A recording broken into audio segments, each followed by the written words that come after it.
피청구인의 법 위반 행위가 헌법 질서에 미친 부정적 영향과 파급 효과가 중대하므로 피청구인을 파면함으로써 얻는 헌법 수호의 이익이 대통령 파면에 따르는 국가적 손실을 압도할 정도로 크다고 인정됩니다. 이에 재판관 전원의 일치된 의견으로 주문을 선고합니다. 주문, 피청구인 대통령 윤석열을 파면한다.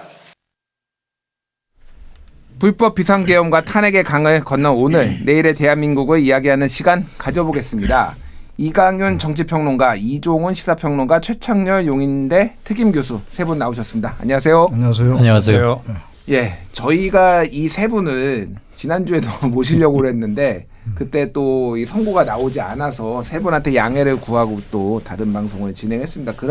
그럴 만큼 그러니까 이게 저희가 이제 속칭 이제 더블 캐스팅을 했어요. 그러니까 탄핵 선고가 날 경우 안 날 경우 그래가지고 이렇게 이 세 분 모시기 힘든 분들인데 이렇게 또 어렵게 모셨습니다. 그만큼 이게 이 정치가 불확실성이 그동안 컸다. 어떤 측면에서는 뭐 탄핵을 찬성하는 분도 있고 반대하시는 분들도 있겠지만은 그 불확실성이 해소된 것만으로도 또 굉장히 큰 소득이 아닌가 그렇게 생각을 합니다. 오늘 세 분과 함께 한 50여 분간 탄핵 관련해서 얘기를 해볼 텐데요. 일단 총평 한번 들어보도록 하겠습니다. 세 분 어떻게 오늘 다 당연히 뭐 그 실시간으로 TV를 보셨을 테고 어떻게 보셨는지 뭐 구체적인 내용들은 또 뒤에서 또 하나씩 얘기를 할 거고요. 총평 좀 부탁드릴게요. 먼저 최창렬 교수님 어떻게 보셨습니까? 저는 대단히 다행이었다라는 생각이 들어요. 만약에 탄핵이 기각되거나 각하돼서 윤석열 전 대통령이 윤석열이 만약에 직무에 복귀했다면 어떤 일이 벌어질까 그 생각을 많이 했어요. 최근 며칠 동안 정말로 많이 했어요. 무슨 뭐 평론 이런 차원이 아니라 대한민국 시민의 한 사람으로서 많이 했는데 8대0 인용. 저는 사실은 뭐 초지일관 8대0으로 인용될 거라는 예측을 많이 해왔는데 최근에 와서 그게 많이 흔들리더라고요. 사람들이 뭐 5대3이다 뭐 4대4다 이런 얘기도 하는 사람도 있고 아니 이게 민주당 내부에서도 불안감이 좀 엿보이기도 했고 말이죠. 그랬는데 아무튼 간에 8대0 전원 일치의 이제 파면이 나왔기 때문에 대한민국의 민주주의 복원력, 회복력이 역시 있다라는 것 상당히 극우가 판을 쳤고 말이 안 되는 여러 가지 이 극우적 논리들이 국민들을 현혹시켰습니다만 그럼에도 불구하고 대한민국의 저력은 살아있다. 그게 제 총평입니다. 네, 진짜 애국자시네요. 이렇게 걱정을 많이 하셨다고 하니까. 모든 사람이 그랬을 겁니다. 많은 사람들이. 예, 알겠습니다. 이종훈 평론가님 좀 어떻게 보셨습니까? 예, 오랜만에 시원한 사이다 판결을 본 느낌. 사이다 판결. 예, 그래서 그런지 오늘 점심 때 약간 과식도 하게 되던데 과식했음에도 불구하고 소화까지 잘 되더라고요. 오늘은. 예, 그래서 정말 그 아까 조금 전에 그 재판관님들 아마 한테 하신 말씀 같은데 재판관님들이 정말 폭삭 소가수다. 정말 수고 많이 하셨다. 이런 말씀 꼭 좀 전해드리고 싶네요. 알겠습니다. 이강훈 평론가님 어떻게 보셨습니까? 예, 파면 너무도 당연한 결정을 마음 졸이다가 환영해야 하는 것. 저는 그게 한편으로는 암담하고 참담했습니다. 예. 상식과 합리와 원칙이 굉장히 훼손됐거나 실종돼 있다. 그래서 우리는 조금 성에 안 찰지는 모르지만 너무 당연한 것들이니까 상식과 원칙과 합리를 다시 차근차근 세워나가야 하는 첫째 날이다. 그런 생각했습니다. 알겠습니다. 예, 이제 시작이다. 다시 시작이다. 이런 말씀을 해주셨는데 하나씩 좀 쟁점을 지켜볼게요. 일단 오늘 이제 문영배 헌법재판소장 권한대행이 이 결정문을 읽는데 가장 먼저 이게 적법한 건지, 그러니까 적법이 이제 대통령의 행위가 아니라 가진 여러 주장들이 있었잖아요. 그러니까 내란죄를 철회한 것이 이게 각하 대상이다. 그리고 이제 국회 법사위의 조사 없이 탄핵 소추를 한 것도 문제가 있다. 이게 이제 윤석열 대통령 측의 주장이었고, 그 뭐 여러 가지 또 이제 탄핵 소추안이 의결이 이제 여러 번이 됐는데 그게 이제 또 문제가 있다.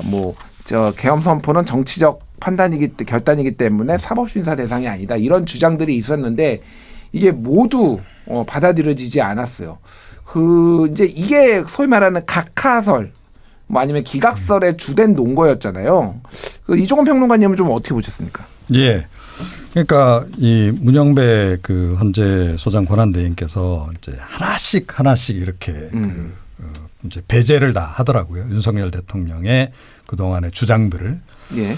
그 순간마다 그 사이다가 이 팍팍 시원하게 튈 때 그런 느낌을 좀 받았어요.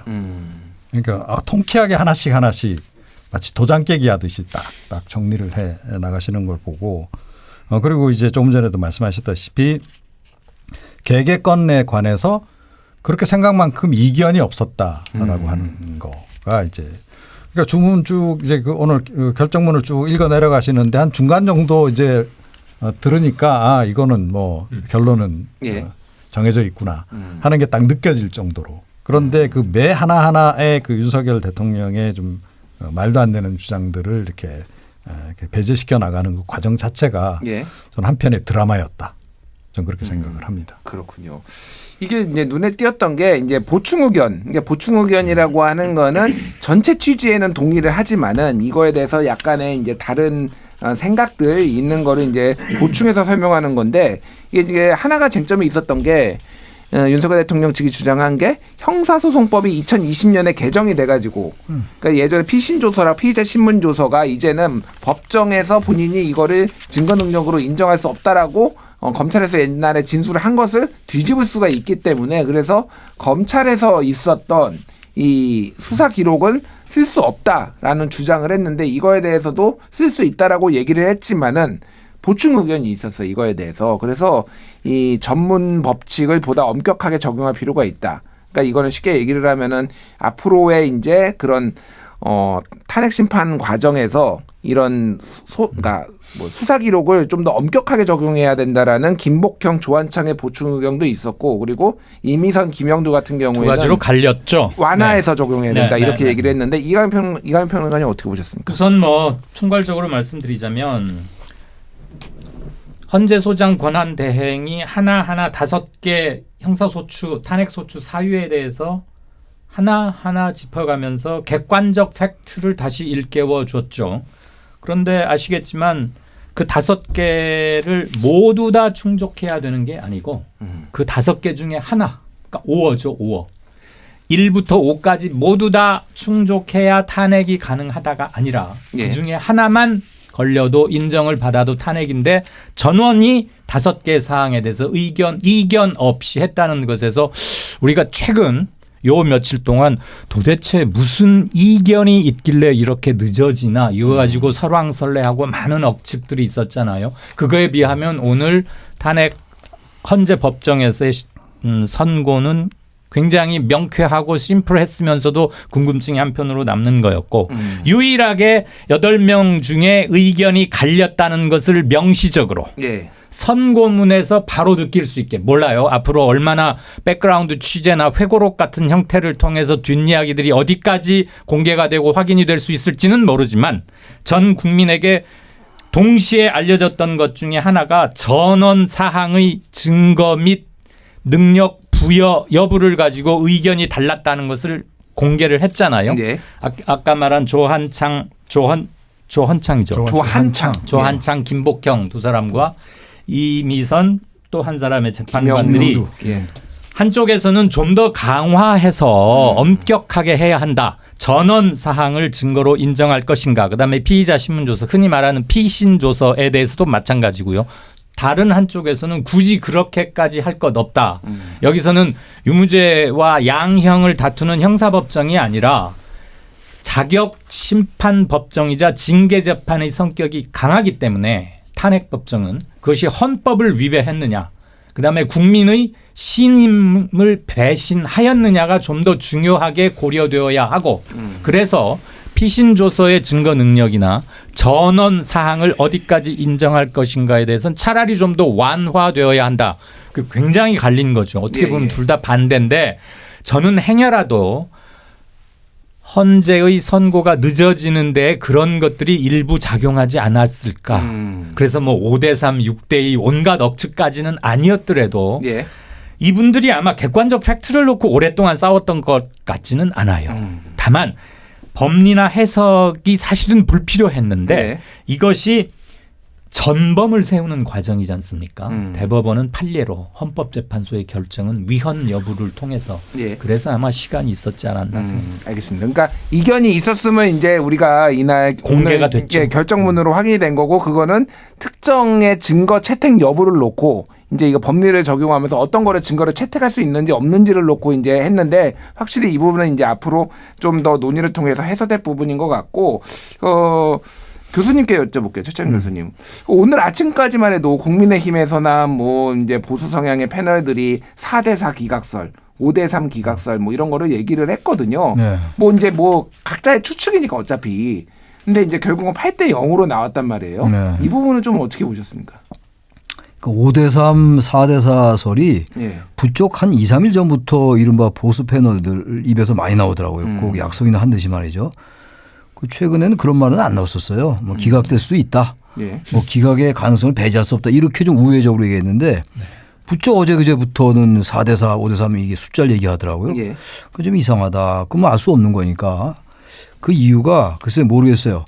그 내부적으로 무슨 그 얘기가 흘러나왔는지 흘러나왔을 리는 없다고 보는데 결국 그게 아니었잖아요. 예. 아니었는데도 불구하고 그렇게 얘기 나왔던 게 그 이제 뭐 계몽령 얘기하고 여러 가지 얘기하면서 시간이 지연되면서 이제 탄핵 선고가 지연되면서 여러 가지를 추측했던 것 같아요. 억측을 자아내고 스스로 이제 이른바 희망 회로를 돌리면서 그게 아마 그들 내부에서는 이제 움직일 수 없는 하나의 그야말로 원리가 된 것 같아요. 그래서 그 얘기를 좀 하자. 막판에 여론전이라도 하자 이런 생각이 있었던 건 아닌지. 예. 그렇지 않고야 4대4를 생각할 수 있겠나. 그렇게 넉 달 동안을 많은 얘기들을 했던 사람들일 텐데 예. 거긴 법률학자도 있고 변호사도 있고 그렇지 않은 사람도 있고 그렇습니다만 급기야 4대4 얘기가 나온다는 건 참 이해가 안 갔어요. 그래서 이건 아무튼 지금 이 앞으로의 이제 과제라고 보는데 예. 특히 이번에 이제 앞으로 말씀 나누겠습니다만 대한민국의 극우 세력의 저변이 대단히 확고하다라는 거, 대단히 광범하다는 거, 그게 전 굉장히 앞으로 우리가 해결해야 될 문제라고 생각해요. 예. 극우 세력이라는 게 사실은 잔불이 남은 줄 알았는데 잔불이 아닌 거예요. 아무튼 간에 그 계몽령이라고 얘기하고 야당에게 경고하기 위한 것이었다고 대통령의 말이었잖아요. 윤 예. 대통령의 호소용이었다고 얘기하고 근데 그게 맥혀 들어갔다는 얘기는 일정 부분 선동이 맥혔다는 얘기고 왜냐하면 그 선동이 맥힐 정도의 토양이 비옥했던 거예요. 예. 그렇다면 대한민국은 역시 대단히 취약할 수 있다. 제가 민주주의의 회복력이나 복원력 때문에 대단히 다행스럽다고 말씀드렸습니다만 예. 또 반대 측면에서 볼 때 언제든지 극우라든지 군사 독재가 성행할 수 있다는 그걸 정확하게 느끼는 이 넉 달이었다. 그 생각이 또 듭니다. 예. 자, 오늘 이제 아까 이광 평론가님이 짧게 말씀해 주셨지만은 탄핵 이제 쟁점이 5가지가 있었는데 이거를 다 인정을 했습니다. 박근혜 대통령 때는 그때 이제 세월호 참사와 관련해서 대통령이 국민의 생명을 보호해야 된다라는 의무를 다하지 않았다. 이거 기각되고. 그리고 언론인 탄압. 그러니까 정윤의 문건과 관련해서 세계일보 사장을 해임했다. 요것도 기각되고. 그리고 이제 유진용 문체부 장관 차관이었네 그때 이제 해임한 것 이것도 공무원 임명권 남용이었다. 이것도 기각되고 딱 최순실 국정농단 하나만 이제 그때 채택이 인용이 됐거든요. 그럼에도 불구하고 이제 파면됐는데 이번에는 모든 사안에 대해서 다 압도적으로 다 윤석열 대통령의 이제 그 죄를 그러니까 파면이 이제 인용이 될 만한 사안이다라고 이제 봤는데 자, 이런 와중에서 피청구인 윤석열 대통령 측의 입장을 이해한 부분이 하나가 좀 문장이 눈에 띄더라고요. 요거를 한번 들어보고 얘기를 나눠보겠습니다. 피청구인이 수립한 주요 정책들은 야당의 반대로 시행될 수 없었고 야당은 정부가 반대하는 법률안들을 일방적으로 통과시켜 피청구인의 제의 요구와 국회의 법률안 의결이 반복되기도 하였습니다. 그 과정에서 피청구인은 야당의 전횡으로 국정이 마비되고 국익이 현저히 저해되어 가고 있다고 인식하여 이를 어떻게든 타개하여야만 한다는 막중한 책임감을 느끼게 되었을 것으로 보입니다. 예. 야당의 이제 줄 탄핵에 대해서 대통령이 위기감을 느낀 것, 이런 뭐 국정이 마비될 수도 있다라는 위기감을 느낀 것에 대해서 그럴 수도 있겠다. 이게 하지만은 이제 이거는 정치적으로는 존중이 돼야 되지만은 이거를 계엄을 할 만큼의 사안은 아니다. 이제 그 내용이 이제 뒤에 붙어 있습니다. 이 부분을 좀 이렇게 꽤 긴 문장으로 넣은 이유, 이종훈 평론가님은 어떻게 보십니까? 그러니까 저는 이런 것들이 소수 의견으로 존재했던 것 같아요. 예. 그런데 이제 이거를 이제 이름을 명기해서 아무개 재판관이 뭐 이렇게 소수 의견을 또는 소수 의견을 별도로 떼서 뭐 이렇게 하는 거는 이번 같은 경우에는 그 해당 재판관이 좀 부담도 좀 느꼈던 거 아닌가 싶기도 하고 자기가 예. 주장은 그렇게 했을 거라고 봐요. 그러니까 또 평의하는 과정에서 했지만 이게 또 그렇다고 해서 뭐 이 법률적인 또는 이제 헌법 위헌 여부 판단 대상까지 이 영향을 미칠 사안인가 그 정도는 아니다. 그래서 제가 보건대는 이게 그러니까 그야말로 이제 그 익명으로 그냥 이렇게 표현이 돼버린 예. 그런 상황이 아닌가 이 사안 자체는 저는 그렇게 생각하고 있습니다. 알겠습니다. 이강훈 평론가님은 어떻게 보셨습니까? 예, 계엄에 이르를 수밖에 없었던 데에는 대통령 윤석열의 잘못도 굉장히 크지만 민주당을 위시한 야권의 국회 운영, 이른바 국회 입법 독재 그런 말 하지 않았습니까? 예. 그런 것도 일정 부분 영향을 미쳤다라는 얘기나 시각이 일부 존재했었던 건 맞아요. 특히 보수 우익 쪽에서 그런 걸 많이 헌재 탄핵 심판이 시작되면서 많이 강조되었었지요. 예. 그건 굳이 진영을 따지지 않아도 추론하는데 그렇게 어렵지는 않았을 겁니다. 그런데 그럼에도 불구하고 오늘 특별히 문장을 할애해서 예. 문 소장 대행이 이렇게 강조한 데에는 저는 이런 추론을 했습니다. 귀측, 즉 피소추인 측, 윤 대통령 측에서 이걸 누누이 강조를 해오고 있는데 그런 저변의 사정에 이해되는 점이 일부 있기는 하지만 예. 백보양보해서 그렇다 하더라도 그게 군을 동원하고 국정을 마비시키고 헌법을 침탈할 것까지는 아니다라는 것을 좀 더 한번 강조한 반어법이 아니었나 그런 생각도 했습니다. 알겠습니다. 예. 결국은 이제 압도적으로 모든 사안이 이제 인용이 됐는데 뭐 예를 들면 윤석열 대통령이 이거는 경고성 계엄이었다라고 주장을 했지만 이것도 계엄법이 정한 계엄 선포 목적에 해당하지 않으니까 이 주장도 기각을 했고 여러 윤석열 대통령이 주장했던 걸 모든 걸 다 기각을 했습니다. 세 분이 오늘 이제 이 헌법 재판소 이 결정문 중에서 어떤 게 좀 가장 인상 깊었는지 눈에 띄었는지 좀 얘기를 들어보고 싶어요. 이게 저도 이제 다른 데서 오늘 좀 방송도 하고 얘기를 들어보니까 조금씩 다 다르더라고요. 이게 달라가지고 굉장히 흥미로운 부분들이 있었는데 근데 최창녕 교수님은 어떤 게 제일 인상적이셨습니까? 여기 아까 맨 처음에 이제 인서트에서 나왔던 거 있잖아요. 피해 예. 청구인의 법 위반 행위가 헌법 질서에 미친 부정적 영향과 파괴 효과가 중대함으로 이 얘기가 말이죠. 박근혜 전 대통령하고 똑같아요. 한 글자도 안 달려요. 아 그런가요? 이거 어디가 다르냐면 그다음 피의 청구인을 파면함으로써 얻는 헌법수 이익이 대통령 파면에 이르는 국가적 손실을 압도하는 정도 크다. 이 오늘 얘기한 거잖아요. 예. 근데 박근혜 때는 뭐 요거만 없어요. 피의 청구인을 파면함으로써 얻는 헌법수의 이익이 압도적으로 크다. 이 얘기만 했고 요거 대통령 파면에 따른 국가적 손실 요건 안 했어요. 그때 박근혜 대통령 파면에 따르는 국가적 요거는 손실을 없었는데 그 부분이 없었다. 부정적 영향과 파괴 효과 이걸 어서 많이 본 문장인데 보니까 이게 박근혜 때 한 얘기예요. 여기 적어놓고 다니잖아요. 제가. 예. 피청구인의 법 위반 행위가 헌법 질서에 미치는 부정적 영향과 파괴 효과가 중대함으로 피청구인을 파면하면서 얻는 헌법 수익이 압도적으로 크다. 이게 3월 10일이라는 얘기가 똑같아요. 박근혜 대통령 때도 압도적으로 크다라는 표현이 있었네요. 그때 헌법 수익이 그러니까. 정확하게 있었고 그때도 국민의 심을 배반했다면 나와요. 그때 피청구인의 위헌 위법 행위는 국민의 심을 배반하는 것이다. 예. 그러니까 이게 전문으로 확립된 거예요. 아까 그렇죠. 이강훈 평론가 말씀처럼. 예. 그래서 그 문장을 일부러 인용한 거예요. 그대로 인용한 거예요. 네. 그러니까 이건 완전히 헌법 수호의 의지가 없다라고 본 것이고 예. 헌법 수호를 하지 않으면 대한민국은 헌법이 무너진다고 봤던 것이고 그럼 법치가 무너지고 민주주의 국가가 무너진다고 봤던 거예요. 그래서 압도적이라는 단어를 똑같이 쓴 것이고 그러고 난 다음에 주문 피청구인 그때는 대통령 박근혜 지금 예. 대통령 윤석열을 파면하다. 똑같아요. 이건 당연히 똑같은 거고. 그래서 이 문장이 역시 대한민국 이번에 넉 달 동안 서로 탄핵 찬반 세력들이 맞붙었던 그거에 가장 생각이 갈렸던 부분이에요. 헌법 수호의 의지가 있느냐 없느냐의 문제입니다. 예. 절차가 어쩌고 무슨 절차 요건 실체 그건 다 말의 문제, 말의 성찬들이에요. 그건 법리적으로 따지는 문제들이고 법이라는 거는 헌법도 법이니까 법이라는 것은 상식과 도덕에 근거하는 거거든요. 합리에 근거하는 것이고 예. 합리에 근거하지 않았어요. 그래서 이 헌법재판관들이 5개 조목조목 반대했던 것이고 제가 초질관 8대0을 믿어 의심치 않았던 이유가 아무리 보수 진보의 성향이 갈린다 하더라도 법을 전공 특히 법을 전공한 사람들 아닙니까? 예. 헌법재판관들이랑 나름대로 그 영역에서 상당히 위로 올라간 상용 수준인데 과연 설령 아무리 보수라 하더라도 여기서 이른바 이제 보수 쪽에서 얘기하는 것처럼 절차의 문제가 있으니까 각하시킨다. 그리고 이거는 충분히 사법심사의 대상이 되지 않는다. 예. 그걸 누가 받아들이겠냐고요. 알겠습니다. 그 논거 하나로 제가 8대0으로 주장했던 건데 그러면서 이 헌법 수익이란 말 그리고 이거 지금 국민의 신을 배반했다는 예. 거 이게 가장 결정적이었다고 저는 생각합니다. 알겠습니다. 이강윤 평론가님도 좀 비슷한 의견이신 것 같아요. 네.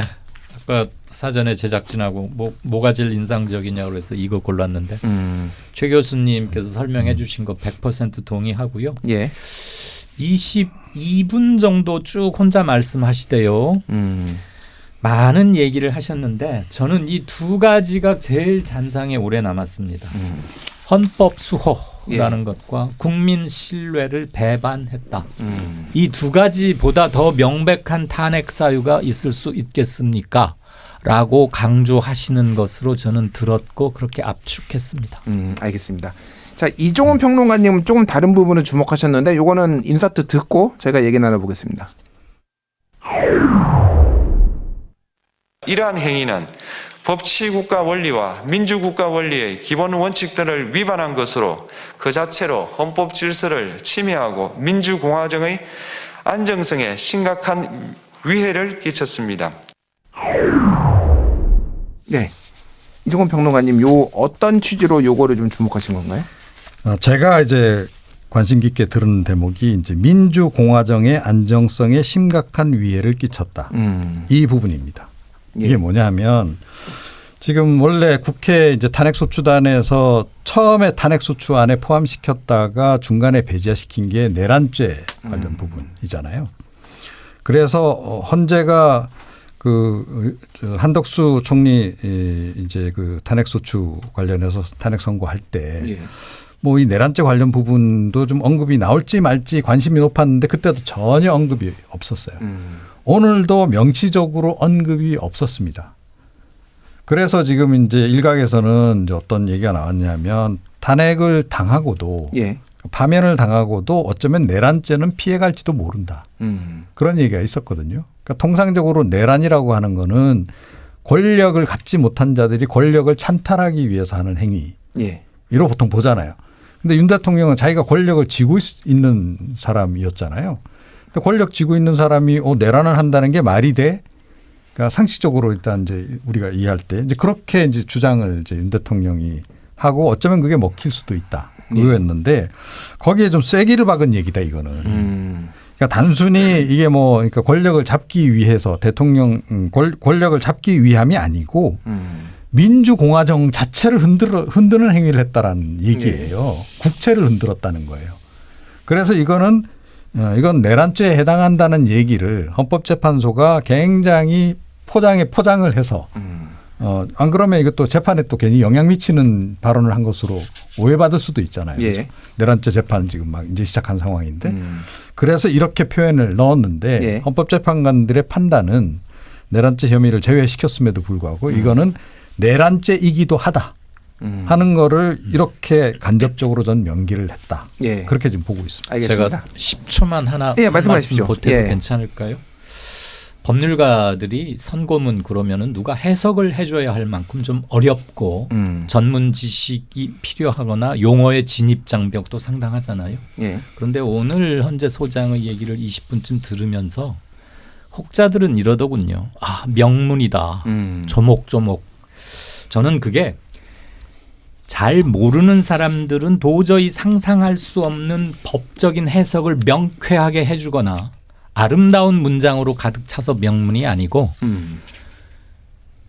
평범하게 교육받은 공화국의 시민들이 자신의 권리가 침탈당했다고 생각하고 분노했던 시민들이 그냥 편하게 알아들을 수 있는 상식과 합리에 기초한 말들이어서 예. 명문이었다고 저는 생각을 합니다.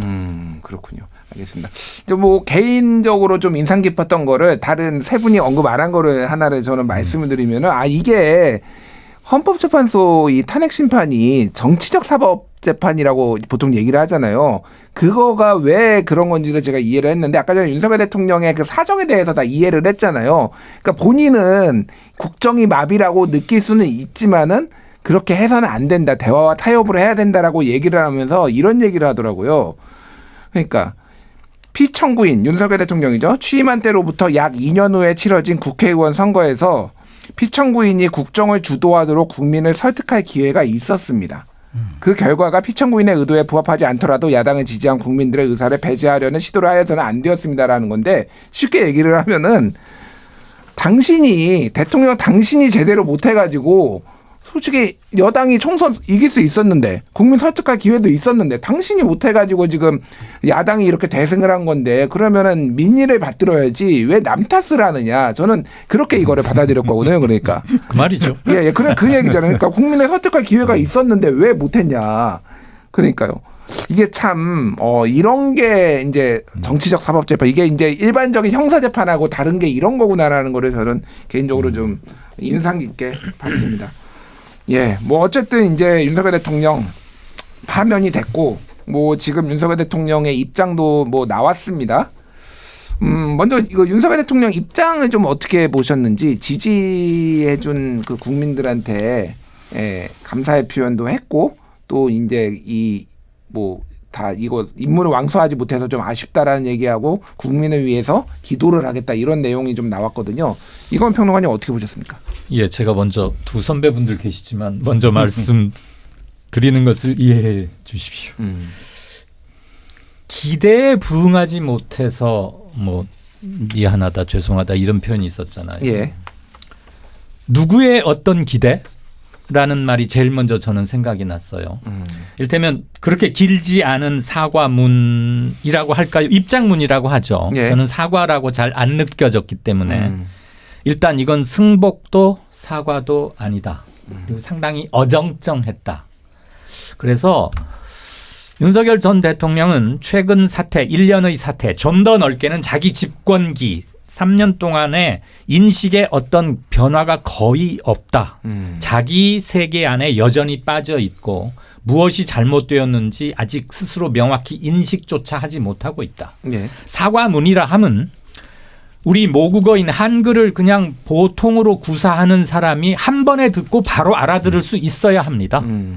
그렇게 복잡하게 유추를 하고 해석을 하고 이거 사과야? 승복이야? 이런 말이 나오면 벌써 그건 사과문으로서의 자격 상실인 거죠. 근데 기대에 부응하지 못했다라는 귀절을 두고 자기의 정치적 기반인 사람들의 뜻대로 잘 못했다는 그걸 말하는 건지 예. 전체 국민들에게 죄를 지어서 정말 송구하고 잘못했다고 하는 것인지조차 불분명할 정도로 언어를 구사할 수밖에 없다면 예. 그의 진정성은 일단 의심받아 마땅한 것이고요.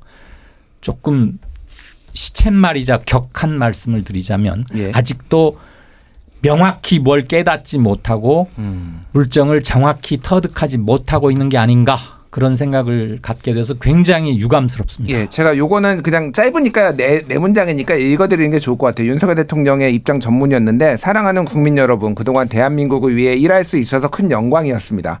많이 부족한 저를 지지해 주시고 응원해 주신 여러분께 깊이 감사드립니다.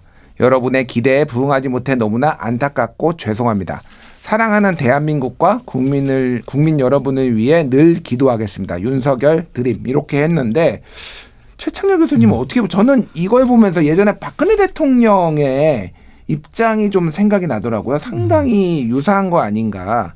박근혜 대통령 거를 제가 한번 읽어드릴게요. 2017년 3월 12일에 탄핵 선고 난 지 이틀 뒤에 나왔는데 제게 주어졌던 소명을 다하지 못해 죄송스럽게 생각합니다. 저를 믿고 성원해 주신 국민들께 감사드립니다. 모든 결과는 제가 안고 가겠습니다. 시간은 걸리겠지만 진실은 언젠가 밝혀지게 되리라 믿고 있습니다. 이게 박근혜 대통령의 8년 전의 입장이었거든요.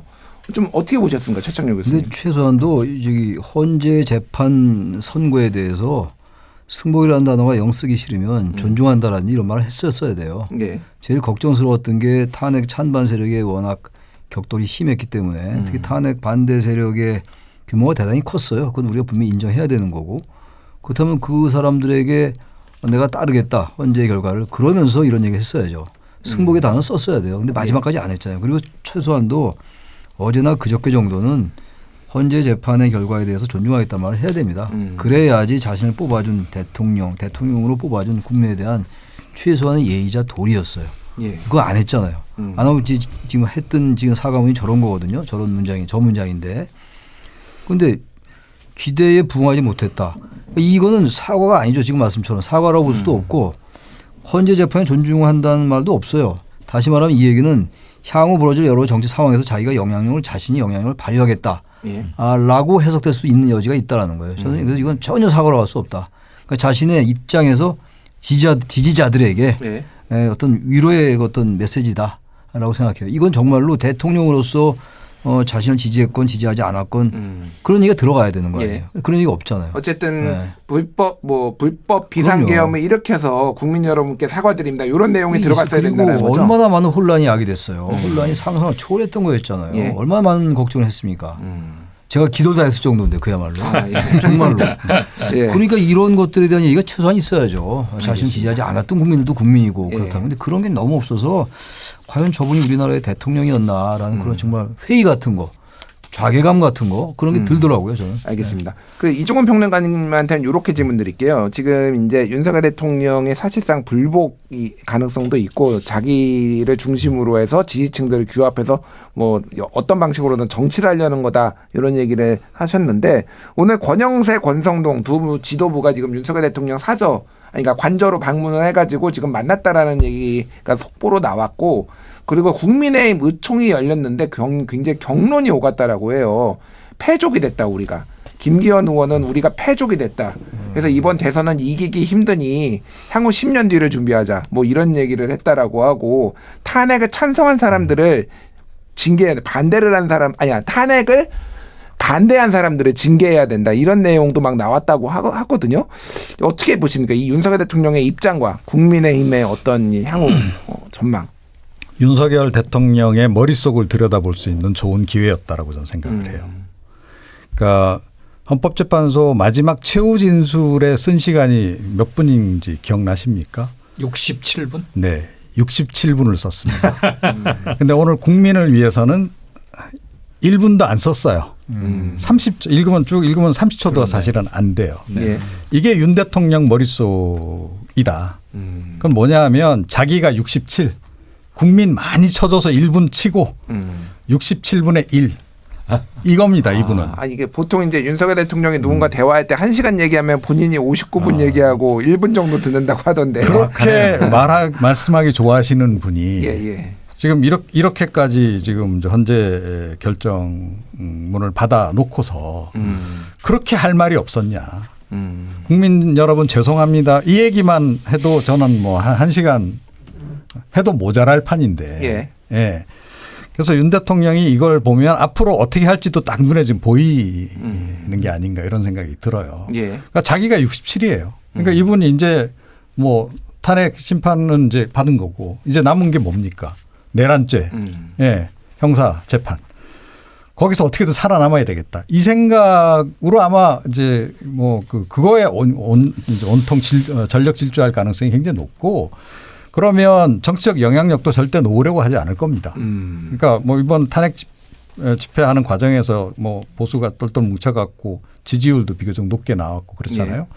뭐 한마디로 얘기해서 야 지금 범 여권에 나만큼 지지율 가진 사람이 있어.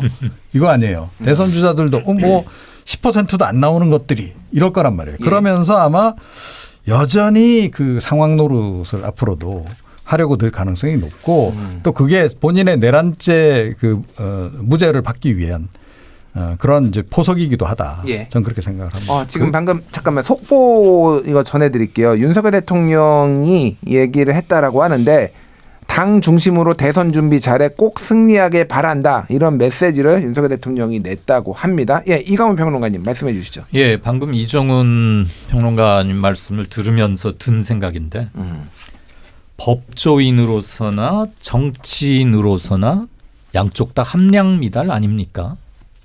자기가 영향력을 발휘할 수 있다고 생각한다면 그건 정치인의 영역일 것이고 내란죄를 어떻게든 피해갈 수도 있다는 생각이 조금이라도 있다면 그는 30년 그가 누누이 강조해왔던 걸출한 검사 출신이라며요. 30년간 법을 만진 법조인이라면서요. 그런데 형사상 내란죄를 피해갈 수 있다는 생각을 조금이라도 한다면 그렇게 견적을 못 뽑을까요?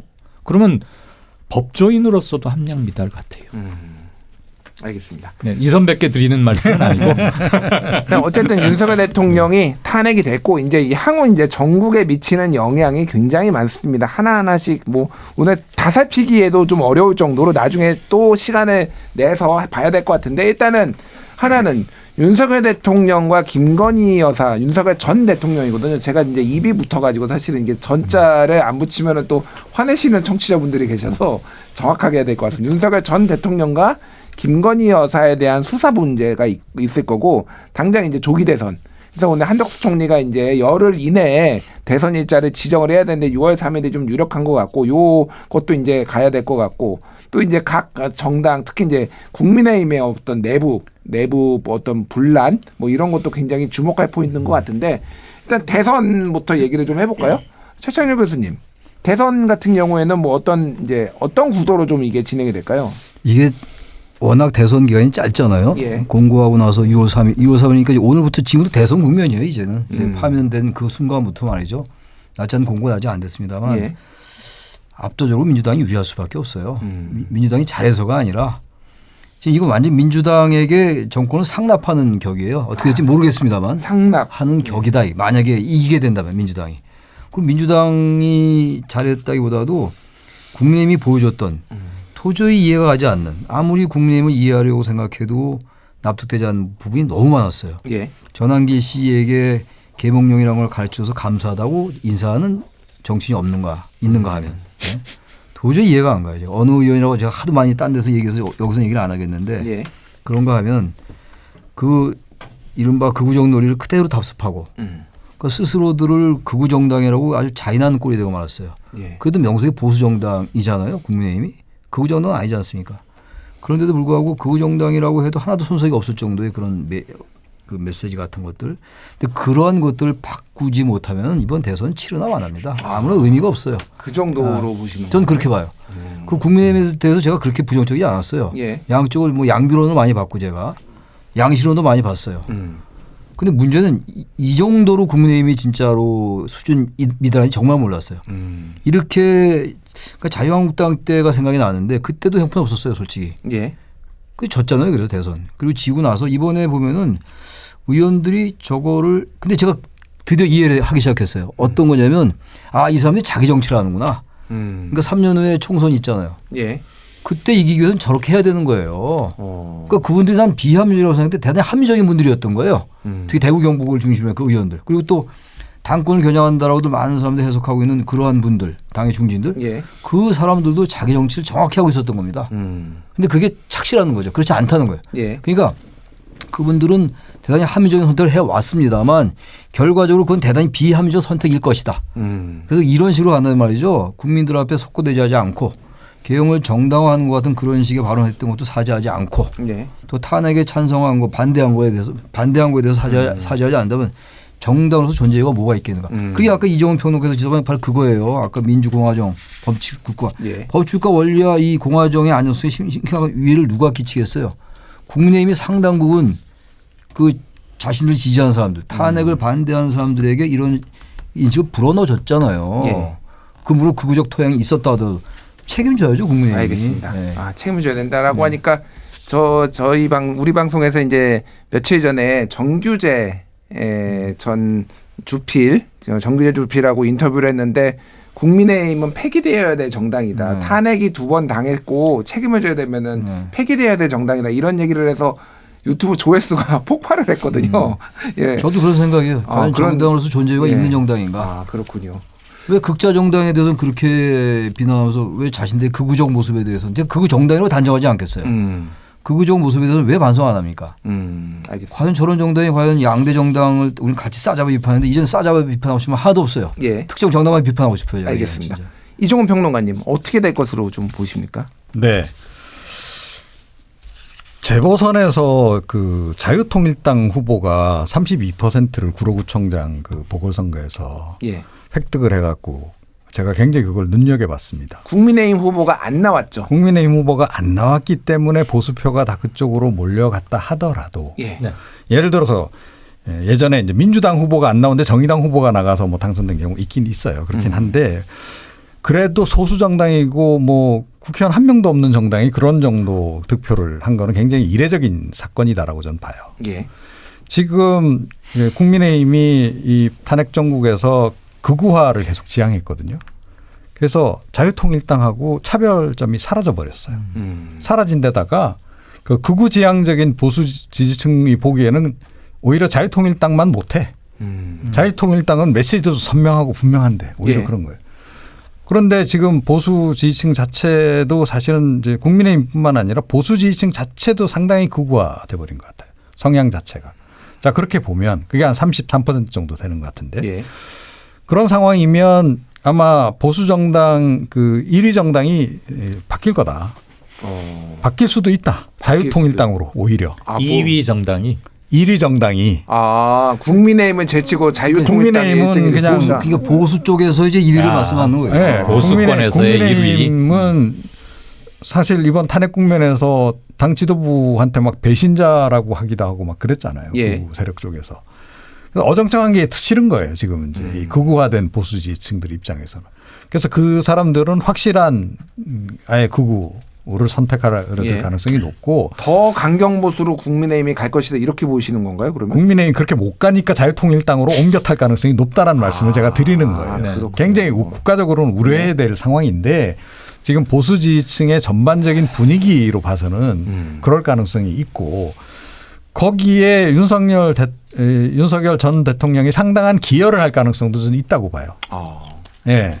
국민의힘 장악 계속 시도하려고 이제 하겠죠. 그게 잘 안 되면 저는 뭐 자유통일당을 활용하려 들 가능성도 있고 예, 지금 여권의 1위 대선 주자인 김문수 장관 자유통일당 대표했었던 인물이잖아요. 자유통일당 후보로 나가겠다 할 수도 있습니다.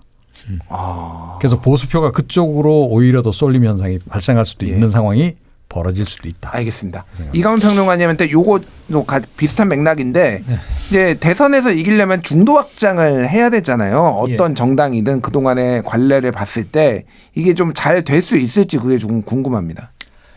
국민의힘이 중도 확장을 바란다면 대단히 염치 없는 짓이고요. 염치가 없지요. 뻔뻔하지요. 왜냐하면 윤석열을 제명하고 내란을 옹호하고 선동했던 일군의 의원들을 징계 내지는 출당 내지는 철저히 선을 긋지 않고 예, 사과도 하지 않으면 무슨 염치로 대선을 치르면서 표를 달라고 합니까? 저는 뭐 민주당이 당연히 우세일 것 같다라는 너무나 평범한 말씀을 드리기 위해서는 전파가 아깝고요. 예, 민주당이 국힘에 비해서 몇 퍼센트 포인트쯤 앞설 수 있을까? 지지율을 얼마쯤 더 높여서 향후에 필요한 온갖 개혁들, 정치개혁, 사회개혁, 경제개혁을 해나가는데 동력을 확보할 수 있을까? 그 관점에서 하나를 보고 있고요.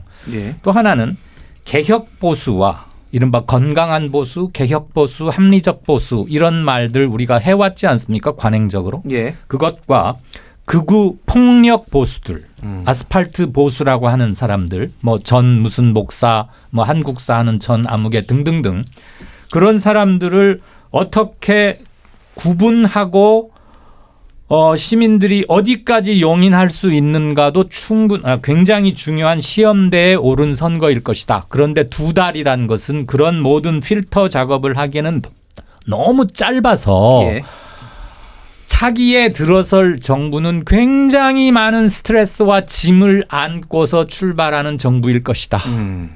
그래서 그냥 한 말씀만 줄이자면 제명, 징계, 사과, 염치 이 네 가지는 국민의힘이 뼈저리게 반성을 해야 하는 것이고요. 예, 민주당이 한 최소한 60 10%포인트 이상의 지지를 얻고 우익 누가 나올지 모르겠어요. 지금 이 선배 말씀에 따르면 국민의힘이 1위일지 자유통일당이 어쩔지 모르겠는데 아무튼 그곳을 더블 스코어 이상으로 이기지 않으면 네. 민주당의 정치적 자생력에 대해서도 우리는 한번 물음표를 가질 필요가 있다. 알겠습니다. 예, 역대 이제 최대로 1, 2위 후보가 벌어진 거는 2007년 대선이었는데 그때가 이제 이명박 정동연 때죠. 예, 이명박 48, 정동영 26. 그래서 22% 포인트 차가 났던 게 역대 이제 1, 2위 후보가는 최대. 저는 이번에 한 예. 30대 60% 정도는 나와야 민주당으로서는 본전을 한 거다 이런 생각합니다. 알겠습니다.